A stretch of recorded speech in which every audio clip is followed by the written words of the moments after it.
The little girl had had some, her tonsils and adenoids, and then I'll let Mom and Dad tell you what happened there.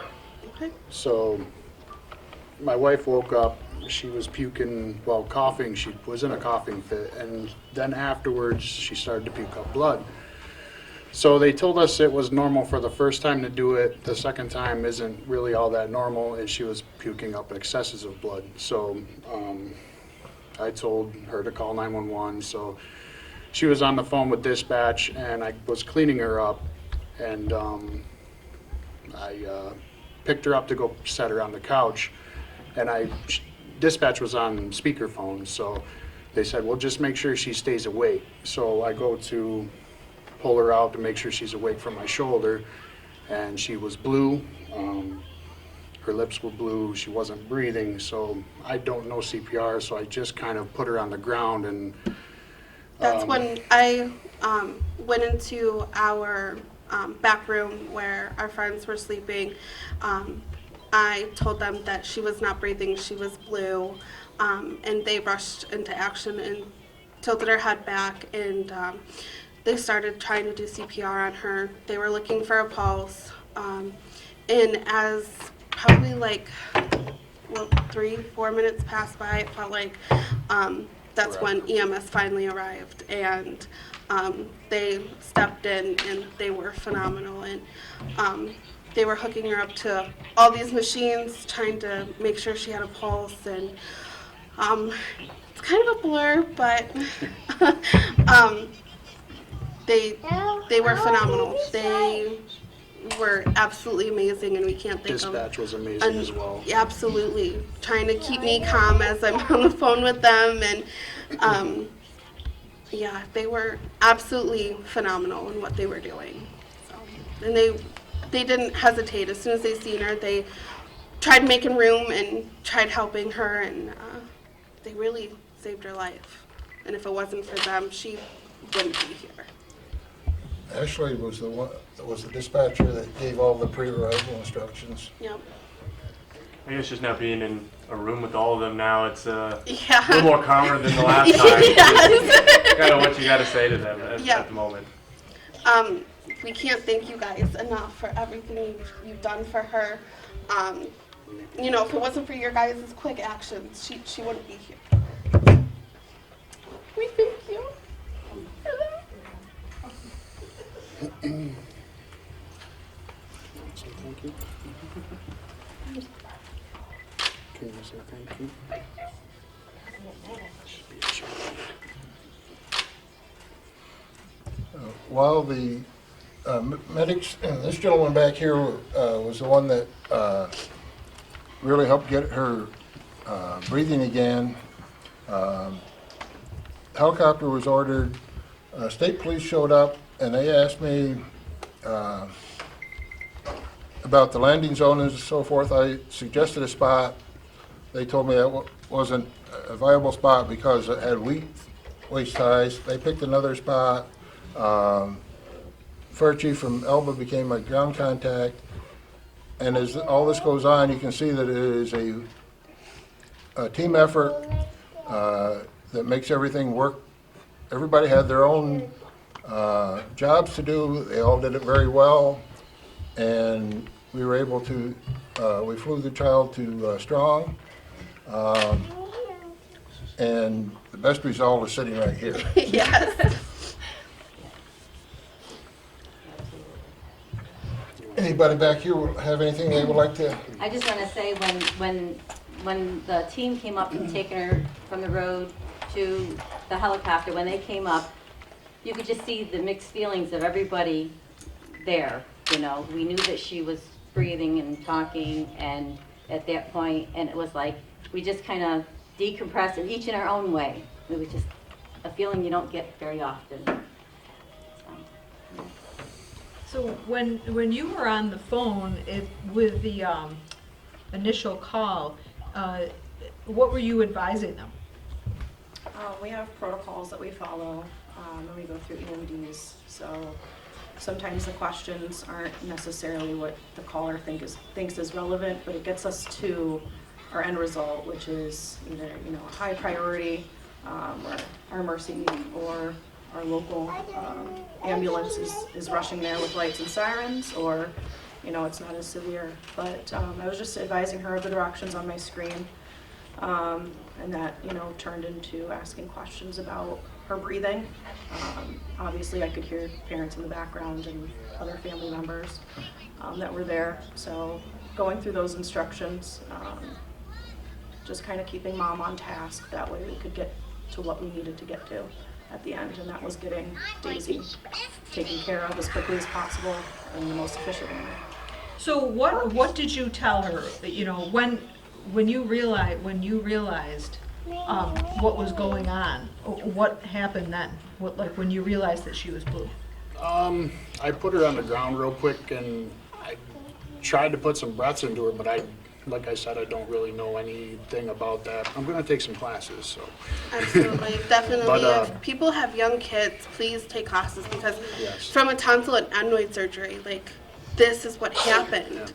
And, you know, if I wasn't as quick to call 911, like, it could have turned out a so much worse situation than what it did.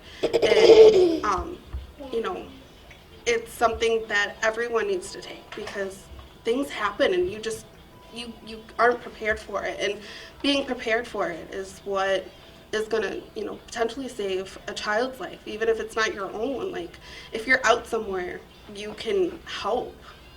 So it's definitely something the whole family is gonna be taking. So Michael and Cheyenne, they live with us. They're the ones who came out and followed the directions of dispatch, and they're the ones who administered, or not done CPR, but pretty much got her breathing again and made sure she had a pulse and everything like that. So we want to thank them too. They're not here with us right now, but we definitely appreciate them as well. So You mentioned, you know, emotion-wise, it was all just kind of a blur, but can you remember just kind of what was going through your mind as all this was going down? Please, God, don't take my baby. Yeah. The first thing that came to my mind was, we can't go through another child funeral, because we had already lost our oldest daughter, and there was no way we could go through another funeral for one of our children again. So we were just praying to God that, you know, help her stay with us until she can get the proper help and care that she needed. So tell me about what happened. You said, so you noticed she was blue, you called 911, and tell me about the people who were living with you. They kind of took over? Yeah, they're godsends. They're military members, so I'm sure they were trained in a lot of this stuff, and, you know, they just come right out without even asking questions, and just started kind of taking control, because we were panicking. We don't know CPR, nothing like that, so we were really panicking, and they just took control, calm, collective, and got stuff done the way it had to be done at that point. So we really appreciate that. And so tell me about them now. They live with you? They live with us. We're just helping them out a little bit, so we're just glad they were there, so. Well, you're helping them out, but in this case, they helped you out. Yeah, absolutely. Yeah, absolutely. Absolutely. Yeah, they returned the favor in many more ways than we can even thank them. And you know, they're a big part of why she's here, and she loves them. She loves being around them. She thanks them every single day for. Yeah, they're helping. extended family. Yeah, they're now extended family. How long have they lived with you guys? Probably about maybe a month and a half, so not too long. So not too long. So now you're permanently connected. Yeah, we've been friends for over 15 years, and you know, they're family now because they helped save her. So When she was in Strong, how long was she there? So, she was. Or 2 days. So she was in Strong for a couple different times. So they kept her overnight for observation. So she was released I think it was the 12th, the evening of the 12th. And then she went a full, probably 15 hours. She refused medication and anything liquid to keep her hydrated, so she went back to Strong for dehydration. And she was there again for 24 hours for observation. They released us, and then it was probably another 10 hours where she was still refusing medication when she was home. And then she was in there for 3 days. So this past, not this past Saturday, but the following Saturday, she was released finally. So, and she hasn't been back since. She's been on the up and up, and she's doing really good now. So tell me, this was just a routine thing? It was just a routine procedure for tonsils and adenoids. And when she coughed the first night, obviously seeing your child cough up blood is absolutely terrifying. So we called the on-call doctor. They called us back, and they said it's normal to last about 2 to 3 minutes. But if it were to happen again, something is wrong. So I knew as soon as she started puking up the blood the second night, like, she was really, like, it was serious. And then that's when I just jumped into action, called 911. So who was the first on scene? Oh, I don't even remember. Yeah. Yeah, they kind of all arrived at once. We all pulled in together. Maybe someone wants to answer this question for me. I heard that call that night, and I texted a friend. I said, "This is the hard part about listening to a scanner." Yeah. And just anybody want to jump in? What's your thoughts going through your head when you hear this call come in? I mean, me and my partner, we both have young children. You know, I got a 3-year-old. He's got a 6-year-old and a 10-year-old. When you hear that, it's like, it doesn't matter. You're gonna get there. You know, at that time, speed and getting there is just, hey, you know.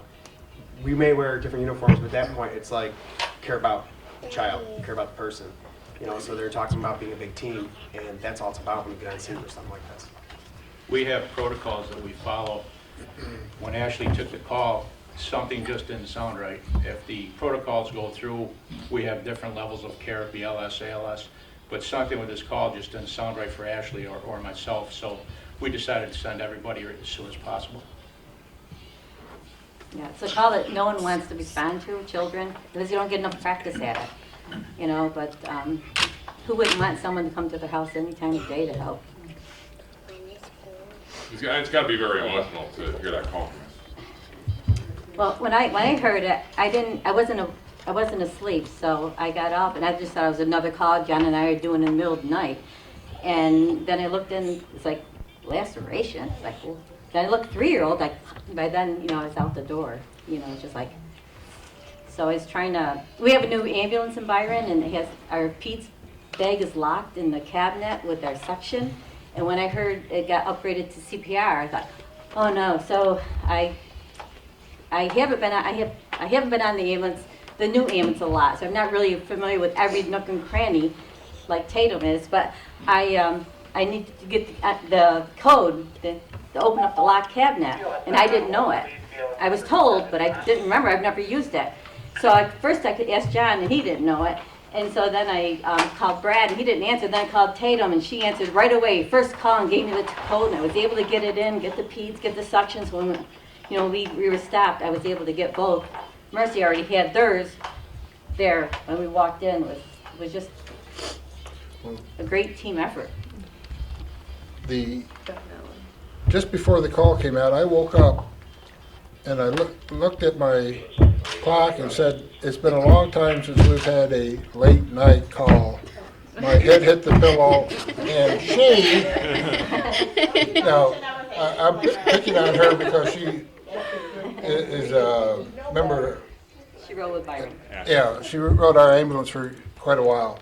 So she woke me up with this, and as I'm getting dressed and getting ready to go, then it comes out with the not breathing part, and as soon as Laura got there, we're trying to get there without hitting too many deer late at night. So, and then seeing Daysee as we're waiting for the helicopter to wind down so we can put her in the helicopter, seeing a little smile on her face was the prettiest Yeah. thing I've seen in a long time. I think this is the first time I've ever heard it was state police that set up landing zone, right? Yes, if you, what I had forgotten is state police have their own helicopters. And apparently they get the training for the helicopters, and they asked, and I was more than happy to have them do it, and they found a good spot, helped carry the litter back and forth and so forth, so it all worked, even though we're all different units, it worked very well together, the way it's designed to work. Right.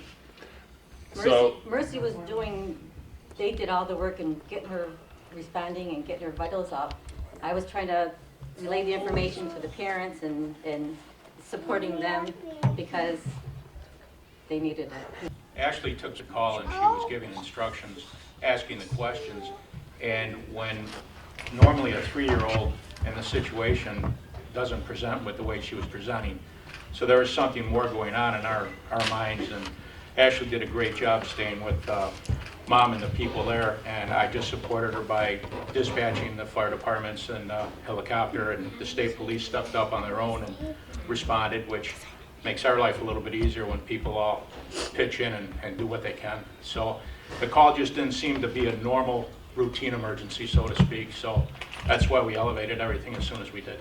Right now, she's going through trying to get her iron back up. So once she is able to run around, play like she normally is, that's when we'll feel relieved. I received the call from Dan, just hysterical, and that is not something a grandparent wants to hear. No, especially not at No. 2-something in the morning. It was rough. Did you respond? Did you go to the house? Oh, I beat the helicopter to the hospital because I said she was not gonna be at the hospital alone. So, yeah. She wasn't speeding, she was a little closer. I did live a little closer, but the hospital was great. Mercy Flight was great. When they brought her in, they let me go right back with her, so she wasn't alone because she was pretty scared.